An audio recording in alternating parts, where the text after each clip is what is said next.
Hey guys, hey, what's poppin'?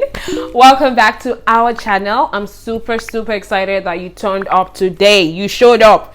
You're the real MVP. Thank you so much for tuning in. So today's video, I just want to talk about things I wish I had known before doing my master's in the UK. And the idea behind this is that hopefully if you're going to start your studies in the UK soon, this would help. If you're already studying in the UK, you can pick one or two mistakes that I made or things that you don't know about and then utilize them effectively. Okay, before we go on, if you're not subscribed to this channel, why not? No, tell me, what is your problem? Please hit the subscribe button right now. Go hit it, hit the subscribe button, and let's get started. Okay. So this is a very chill video because, as you can see, I'm sitting down on a bed, on my bed. It's not my bed, on my friend's bed. I'm sitting down, so it's a very chill video. So the very first thing I wish I had known before studying in the UK is the fact that there are charity shops and services that can help with hard times. If you've been here right from when we started this channel, there's this video that I made talking about how I struggled. Like, there was a time literally that I had to beg for £10 because I did not have any money on me and I was that broke. But I wasn't aware that there were actually charity organizations that could provide help in times like that. So if you're an international student in the UK and you're going through hard times, maybe finances, your parents did not send the money on time, or your sponsors on a scholarship did not send money on time, there are tons of services. Just look for a charity organization near you and look at the services they offer. You can go there and just let them know, okay, you don't have food, you are that broke, and then you can access that service.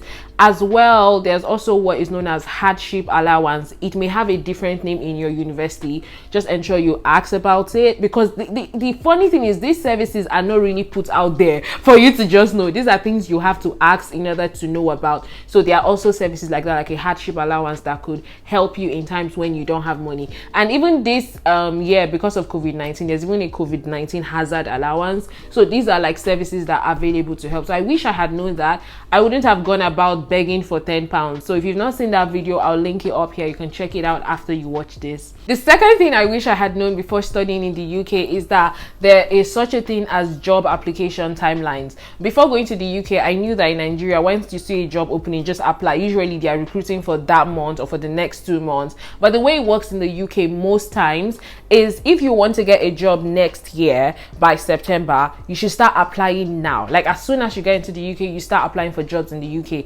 But you might say, oh, I've not yet graduated, what am I going to write on my CV?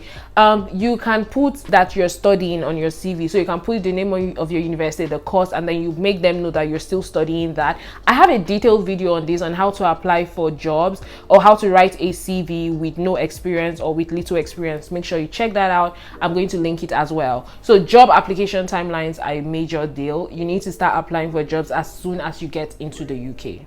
Another thing I wish I had known before studying in the UK is that it is very important to make friends with local people, like the citizens of that country. It's very important that you make friends with them. But here's the thing, making friends with them is not actually the easiest, because there's a lot of cultural difference that you might have to go across to make friends with them. And most times as an international student, when you land in the UK, you're looking for that sense of familiarity, and that's why it's easy for you to start making friends with people that are like you. Like, if you're black, you're looking for Africans like you to make friends with. But here's the thing, you're going into a country that you don't know of, that you're not a citizen of. So the best way to put your ears on the ground and get hold of opportunities is to make friends with people who are already citizens of that country, people who already live there. So it's good for you to make friends with locals of that country, of the UK, like British people. Try as much as possible to make friends with them. Yeah, because for example, in my previous video, I did mention that a classmate of mine referred me for a job. Now, she's a home student, she's from the UK, right? She's one of the people I was able to make friends with. My point is, it's really important as an international student that you try to make friends with people that are actually from that country. Another important thing that I wish I had known before studying in the UK is how important it is to prepare. A lot of times, we just want to study abroad, we're processing visa, we're processing everything, but you're not really taking time out to prepare for the endeavor you're about embarking on, which is like your studies. Nobody really takes time out to learn, or to prepare for academics in the UK. So if you're going to study in the UK, you need to prepare. Preparation is important, okay? So one major thing you need to prepare for but it's academic writing. That's what I wish I had known. I wish I had been told, okay, academic writing is major. You're going to write and write and write till you get tired of writing. So I wish I had like prepared for that, like picked up the skills that I needed in order to write effectively. That's why presently my community of international students, known as the CP community, we're running a program known as Academic Mastermind. So it's a 12 weeks academic coaching program, and we teach you all the basics, everything you need to make your studies easier for you in the UK. So if you would like to join the waitlist for the next cohort, presently the first set is currently rolling. I think we're in our 7th week of the program. If you would like to join the next 12 weeks program, click the link in the description box and join the waitlist. And also those that are on the waitlist always get a discount that is not applicable to the general public. So I would really advise that you join the waitlist so we can help you prepare for your studies in the UK. Moving right along, another important thing I wish I had known before going to the UK is that it's really important that you save money before you go, especially as international students from Nigeria, especially as international students from Africa. Nigeria precisely, because I know a lot of people get information from education agents, and then they make you believe that when you get into the UK you're going to make tons of money. They make you believe that, oh, you don't need to worry so much about money. If you don't have savings, it's fine, just pay your school fees, pay everything. Once you enter the UK, money will start falling from trees. That's a big fat lie. So it's very, very important that you have savings. When I was going to the UK, I had savings, but it wasn't a lot. Like, I didn't have a lot of money, and that was why I went flat broke, to the point that I was literally begging for money. I'm telling you this, like, I was literally begging for money. So ensure you save money as much as you can, okay? Another way to do this, which you might want to even try if you're going to the UK, you might as well borrow money from people that are close to you, and then tell them that, oh, when you get into the UK, within the first 4 months you'll pay back that money, because trust me, you will need money when you arrive there. So ensure you have savings. Another thing I wish I had known before studying in the UK is that there's such a thing known as shortage occupation list. These are jobs in the UK that there are not a lot of people working in those fields. So if you study something in that field, the chances of you getting a job is slightly higher than regular courses. So the list is actually on the government's website. You will see the occupations that are on the shortage list, and if you want to study in the UK, and maybe, for example, you don't really have a specific course, you're not so big on the course you want to study, you might look at the shortage occupation list and find a course that you like and study that course, just so that when you finish, your chances of getting a job in the UK is slightly higher than average. Okay, another important thing I wish I had known before studying in the UK is that your mental health is going to be your, like, you have to take care of your mental health. Your mental health is going to be a priority, especially if you don't have any family in the UK. If, like, for me, for example, you're a first generation going to the UK, leaving your country, you know, you're going to find it difficult. I did not have any relative in the UK, nobody like from family, extended family, so it was very difficult. So your mental health is going to be is going to receive a lot of blows. So you need to be on top of it. You need to be fully aware of how you're feeling, embrace what you're feeling, process what you're feeling, deal with it, and move past it. So mental health is going to be major. But when I went through mental health challenges, I realized that it's actually, like, I got to understand why you would hear, oh, someone committed suicide. Yes, I could see it happening. Like, I could see how I could have gotten to that point. Do you understand? So mental health is very, very important. You need to be aware of what you're feeling. You take care of it, prioritize it, do what you have to do to feel better, okay? Another thing I wish I had known before studying in the UK is that it is important that you develop key skills. Yes, it is good to get a good grade. It's good to study hard, get a good degree. I graduated with a distinction in my master's. Oh, that is lovely, fam. That is lovely, but when you're out in the real world, it's not necessarily about what you graduate with. It's more about what value can you bring to the table. If you're on my mailing list, I share that I've gotten a job, which I'll make a video about it later, but I shared I've gotten a job. How the job I got had nothing, and I repeat, absolutely nothing to do with the fact that I had a distinction in my master's. Neither did it have anything to do with the fact that I got a first class in my undergraduate degree. No, it was more about the skills that I had. They were like, oh, can you do this? Can you do this? Can you do this? Do you have this skill? Do you have this skill? I'm like, yeah, I have this, I have this, I have that. And they're like, great, you have the job. So it's more about skills and less about the degree. But that doesn't mean you shouldn't study hard to make sure you get a good degree, because trust me, there are opportunities you can only access with a good degree, so it's just as important. What I'm saying is ensure you build skills. Okay, take up some short courses if you have to, attend conferences that are relevant to you. You know, like, my point is just be intentional about building other skills and not just focusing on your academics. This is really, really, really, really important.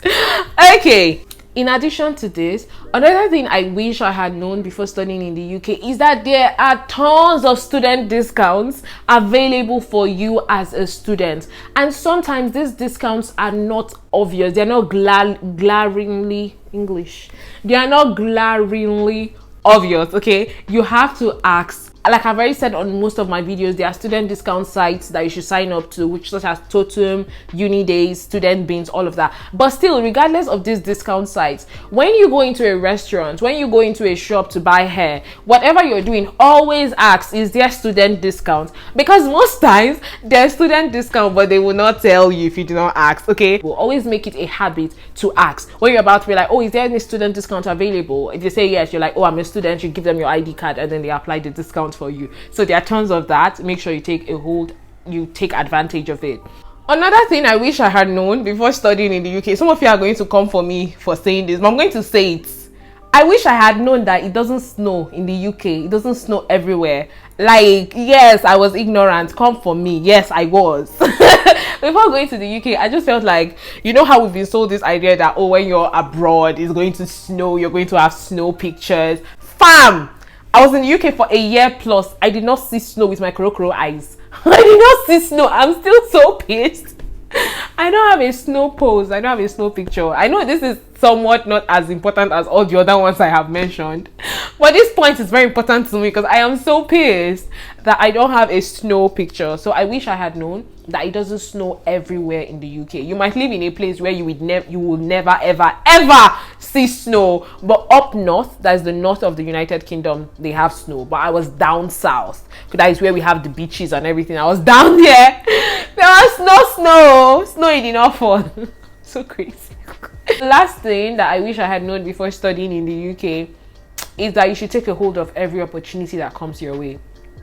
If your lecturers are inviting you to go out and have a drink with them, go. You're an international student. You need to leverage all opportunities that you can get. Okay, that could be an opportunity for you to get to know your lecturer better, and then they'll get to know you better, and then they can even refer you for something. Okay, so take a hold of every opportunity. Me, when my lecturers were inviting me to come and, you know, to go to the pub with them so we can talk, I'm always like, no, where I come from, we don't do that. We don't go after our lecturers. You understand? So make sure you take hold of every opportunity you can get as an international student. Leverage the system. Okay, you're now in a place where the system works. Leverage it to your advantage. Take a hold of every opportunity you can get. Weigh the pros and cons. What would this opportunity benefit you? How would this opportunity be relevant to you later? Okay, this is really important. Oh, I forgot one more thing. Another thing that I wish I had known before studying in the UK is that the UK system is so heavy on independent study. Like, you're really going to be in charge of your academic progress, right? So especially for the postgraduate level, I don't know for undergrad, I didn't do undergrad in the UK, but for postgraduate, you are in charge of your study. So there's this very heavy emphasis on independent study. So you need to have enough self-motivation to study in the UK. You need to be self-sufficient to study in the UK. Once again, this is why it is really important that you prepare, so you become self-sufficient. Okay, because you're gonna do a lot of things on your own. All right, you need to learn to be self-motivated and be self-sufficient. Okay, all right. Alright guys, we have come to the end of this video. I hope you found it helpful. I hope you picked 1 or 2 points from this video. Let me know. Like this video, drop a comment. You know, I always read my comments. I always do. I always read my comments. So drop a comment, like this video, and don't forget to subscribe. Till next time, guys. Till next time. Bye bye. Let me dance for you people. Bye.